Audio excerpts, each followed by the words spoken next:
Ассалаумағалейкум. Шымкенттің мешітінде болған төбелес туралы. Мен білем, қазір бұл тақырып сіздер үшін актуалды емес. Оның бәріңіз ұмытып кеттіңіздер. Оған аса мән берген жоқсыздар да. Бірақ шын мәнінде бұл оқиға біздің еліміздегі бір үлкен мәселенің бетін ашып көрсетті. Ол не екенін мен ары қарай түсіндірем. Және тағы да осындай оқиғалар егер ары қарай жалғаса берсе, олардың біздің еліміз үшін зардабы өте ауыр болуы мүмкін. Оны мен ары қарай видеоның соңында түсіндірем, неге екенін. Бірақ алдымен тағы да бір нәрсеге назар аудару керек. Бұл төбелес біздің елімізді, жалпы қазақты бүкіл әлем алдында масқара қылды. Неге бүкіл әлем алдында? Өйткені бұл жаңалықты Ресейдің Алиф ТВ арнасы көрсетті. 1.300.000 аудиториясы бар. 140 мыңнан астам бұл жаңалықты көрді. Басқа да орыс тілді YouTube арналар бұл жаңалықты көрсетіп жатыр. Араб елдеріндегі шейхтер бұл төбелесті талқылап оған сын айтып жатыр. Яғни бір адам мешітте төбелес шығарып, бүкіл әлем мұсылмандарының алдында қазақты жабайы көрсетті. Бір түк көрмеген жабайы надан фанатик бүкіл қазаққа күйе жақты. Және қазаққа ғана емес, ол жалпы бүкіл мұсылманға күйе жақты. Ол бүкіл әлем алдында мұсылмандарды жабайы көрсетті.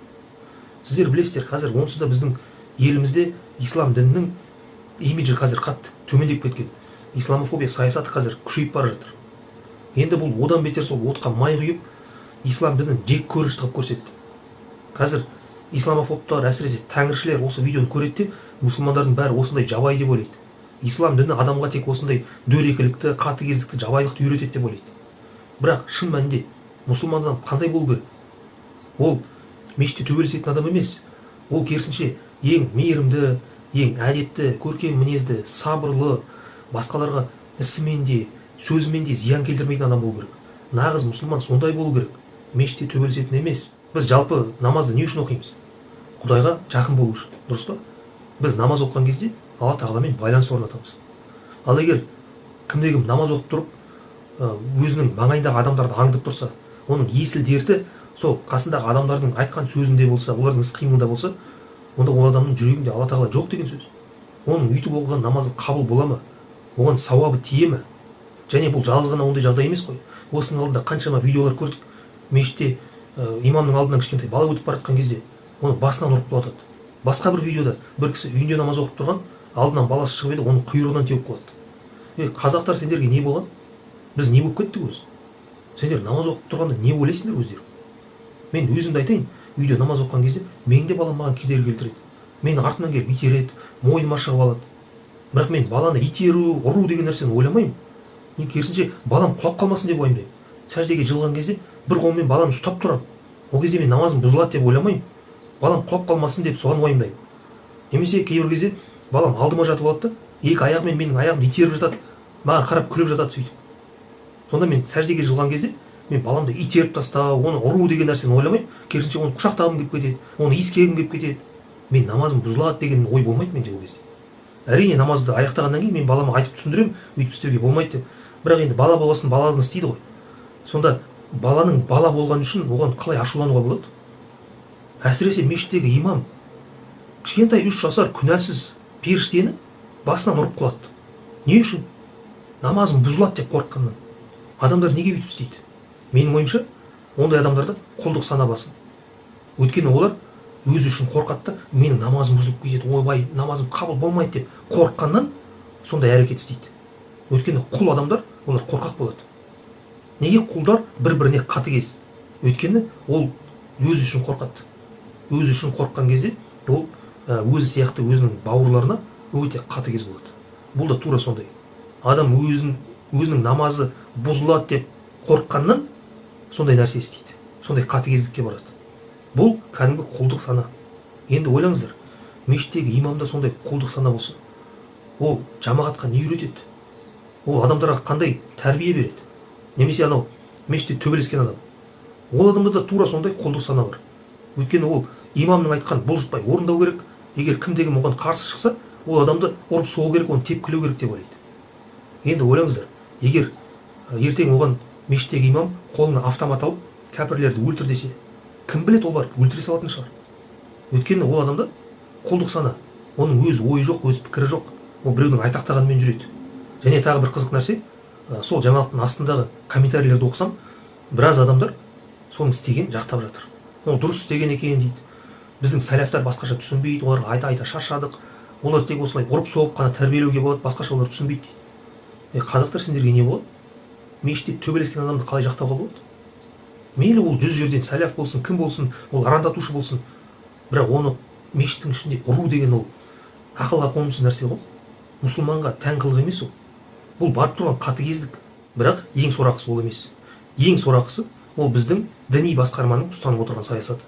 Мен бағана айтып едім ғой, біздің еліміздегі бір үлкен мәселенің бетін ашты деп.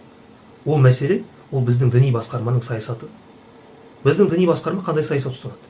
Қазақстан мешіттерінде тәртіп орнату үшін жамағаттың бәрі ханафи мазхабын ғана ұстану керек, басқаша болмайды. Яғни әуменді іштен айту керек, бүкіл ритуалдардың бәрін ханафи мазхабы бойынша орындау керек. Біздің имамдар қайта-қайта айтады ғой, әрбір намаздың алдында ескертіп айтады, әуменді іштен айтыңдар, әуменді іштен айтыңдар деп. Бірақ ешқашан түсіндірмейді. Ол ханафи мазхабы бойынша осылай деп. Ал басқа мазхабтарда басқаша болуы мүмкін. Ешқандай толеранттық жоқ та, ешқандай түсіну деген нәрсе жоқ. Тек осылай ғана болу керек, қатып қалған ереже. Бұл дұрыс емес. Өйткені бүкіл әлемде 1,5 миллиард мұсылман болса, соның 2 мазхабы, шафиғилер мен хамбали, олар әуменді дауыстап айтады.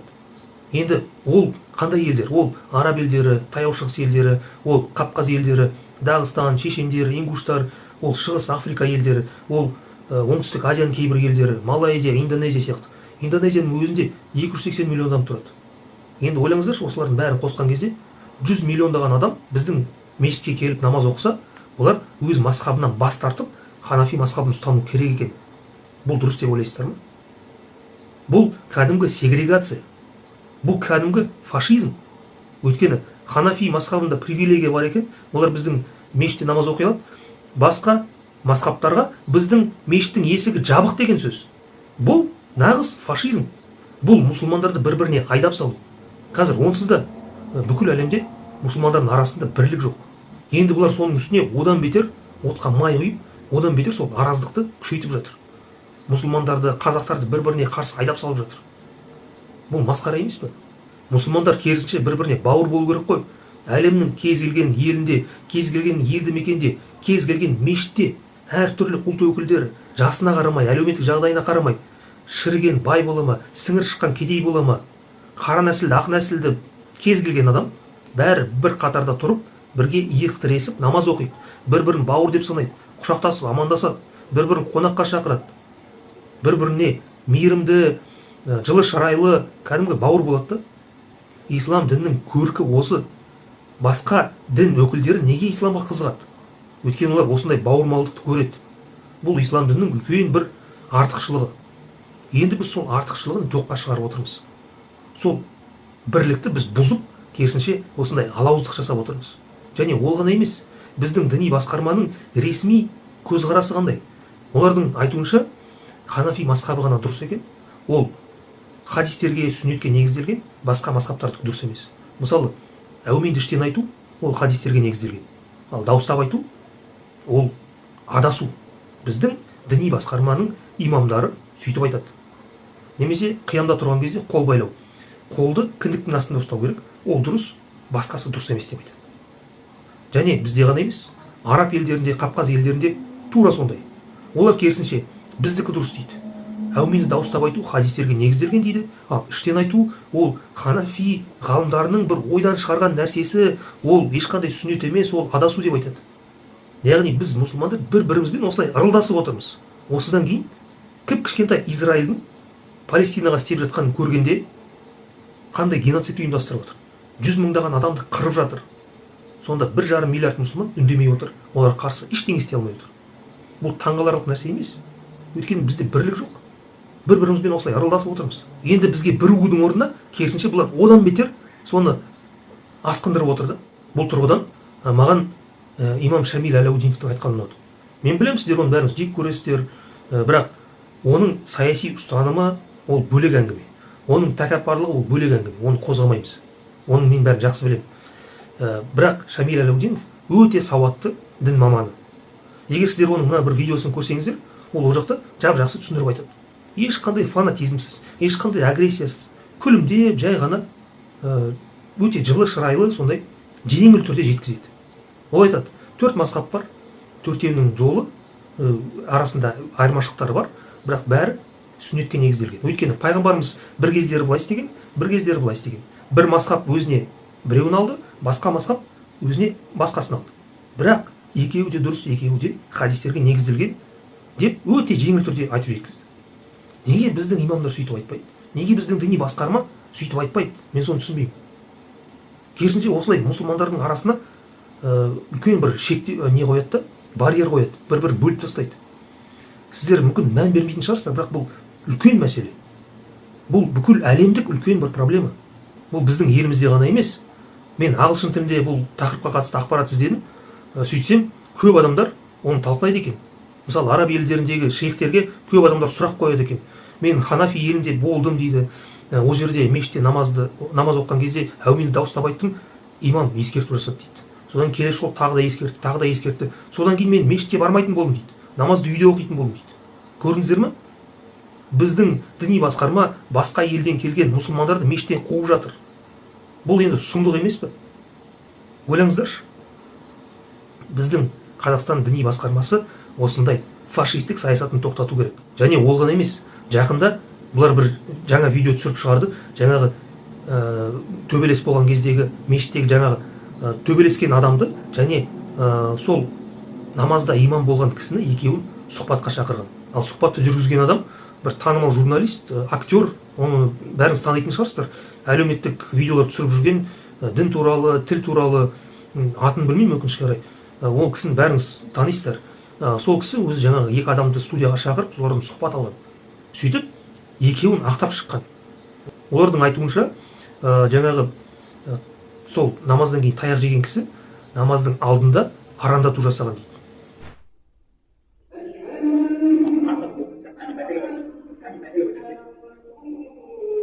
Содан кейін олардың айтуынша, жаңағы имам әуминді естіген кезде шошып кетті дейді. Әуминді қатты дауыстап айтқан кезде мен шошып кеттім дейді, намазды ары қарай жалғастыра алмай қалдым, сасып қалдым дейді. Содан кейін намазын тоқтаттым дейді. Бұл жолы әмин дұғасын енді сондай хормен қатты айтқандықтан мен негізі намаз бұзуға ақым жоқ, бірақ мен мәжбүр болдым. Сондай қатты айқайлап айтқандықтан мен сүреді, ешнәрсе оқи алмай қалдым да, сосын барып амал жоқ, мен намазымды бұзуым керек болды. Намазды қалай бұздыңыз? Қалай тоқтаттыңыз? Мен екі жаққа қарай сәлем бердім, ассалаумағалейкум, ассалаумағалейкум. Екі жаққа сәлем бердім. Сәлем берген кезде арқама бұрған кезде бұл кісі жаңағы өз эмоцияға беріліп. Енді бірақ оның бәрі адамды ақтай алмайды ғой. Мейлі сен намазды бұздың ба, әлде намазды бұзбай содан кейін төбелестің ба, бәрібір сен адамға қол көтердің ғой. Мешіттің ішінде адамды ұрып соқтың, оның қабырғасын сындырдың, тепкіледің. Қалай діни басқарма ондай нәрсеге барып отыр, мен соны түсінбеймін. Бұл ұят нәрсе ғой. Сосын жаңағы журналист айтады, сіздің орныңызда болсам, анау адамды ұрмақ түгіл оны тепкілейтін едім дейді. міне Ғабидолла бауырымыздың сол жердегі жаңағы шыдай алмай шапалақпен тартып жібергені бұл қалыпты жағдай. Мен де істер едім. Мен болсам да осыны жасар едім. Мен тебер едім ол адамшы. Ұрмас едім, мен тебер едім. Осы видеодан кейін мен діни басқармадан мүлдем көңілім қалды. Бұлар өздеріне кәдімгідей үлкен дискредитация жасап отыр. Олар өздерінің қауқарсыз бір ұйым екенін көрсетті. Бізге мынау қазіргі діни басқарманы түгелдей жабу керек. Оның орнына жаңадан басқа адамдарды тағайындау керек. Тәртіп орнату керек. Мынау сұмдық, енді бұл саясат ешқашан жақсылыққа апармайды. Мен бағана айтып едім ғой, оның арты үлкен бір проблемаға айналуы мүмкін деп. Ол қандай проблема? Егер біздің елімізде ары қарай бұлай жалғаса берсе, осындай арандатулар болып тұрса, онда оның арты соғысқа апару әбден мүмкін. Өйткені қазір білесіздер, Ресейде теракт ұйымдастырылды. 4 тәжікті ұстап алды. Оған жауапты кім деді? Талибан деді. Яғни мұсылмандар.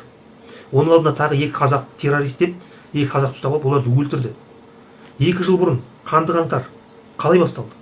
Біздің биліктің ресми мәлімдемесі қандай болды? 20 000 террорист шетелден келіп төңкеріс жасамақшы болды. 20 000 радикалды исламист. Яғни мұсылмандар.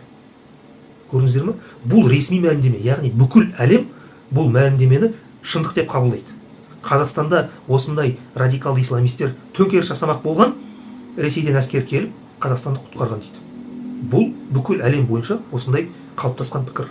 Енді ары қарай бұлар бұл саясатын жалғастырады. 2 қазақты террорист деп ұстады, өлтірді, 4 тәжікті ұстады. Содан кейін тағы да теракттар болады. Осындай ақылсыз, сондай надан жабайы фанатиктерді пайдаланып теракт ұйымдастыра салады. Содан кейін не істейді? Содан кейін Қазақстанда исламистер, террористер, радикалдар құтырып бара жатыр дейді де, содан кейін тағы да Ресей әскер кіргізеді. Оның репетициясы 2 жыл бұрын қаңтарда болды.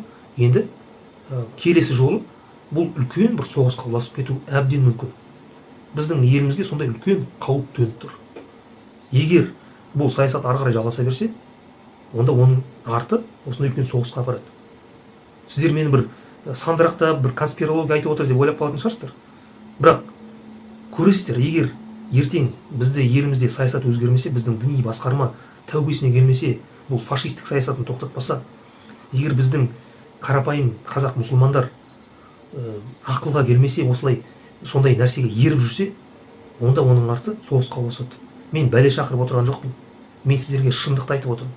Мен сіздерге ескертіп отырмын. Сондықтан бәріңізге айтарым, бізге бәрімізге қазақ мұсылмандарға осындай діни басқарманың осындай саясатына ермеу керек. Бізге фанатик болмау керек. Исламды формалды нәрсе деп қабылдамау керек. Егер біз оны жай ғана формалды нәрсе деп қабылдасақ, робот сияқты намазымызды оқып жүрсек, ол намаз бізге жай ғана гимнастика болады. Ол ораза бізге жай ғана ашығу болады. Оның бізге ешқандай пайдасы тимейді. Ислам дінін ең бірінші жүрекпен қабылдау керек. Бізге адам болу керек. Робот емес, адам болу керек. Адами тұрғыдан діннің түпкі мақсаты не екенін түсіну керек. Діннің түпкі мақсаты не? Ол адамгершілік, ол мейірім, ол кеңпейілдік, ол өз-өзіңді, өзің нәпсіңді жеңу, ол әрқашанда сабырлы болу, ол бауырмал болу, адамдарға мейіріммен қарау. Ислам дінінің түпкі мақсаты осы. Сондықтан бізге бәрімізге осындай соқыр фанатизмнен құтылу керек. Кішкене діни сауатымызды арттыру керек. Нағыз мұсылман болуға ұмтылу керек. Ислам дінін жүрекпен қабылдау керек. Егер біз бәріміз осылай істесек, онда біздің елімізде ешқандай исламофобия болмайды.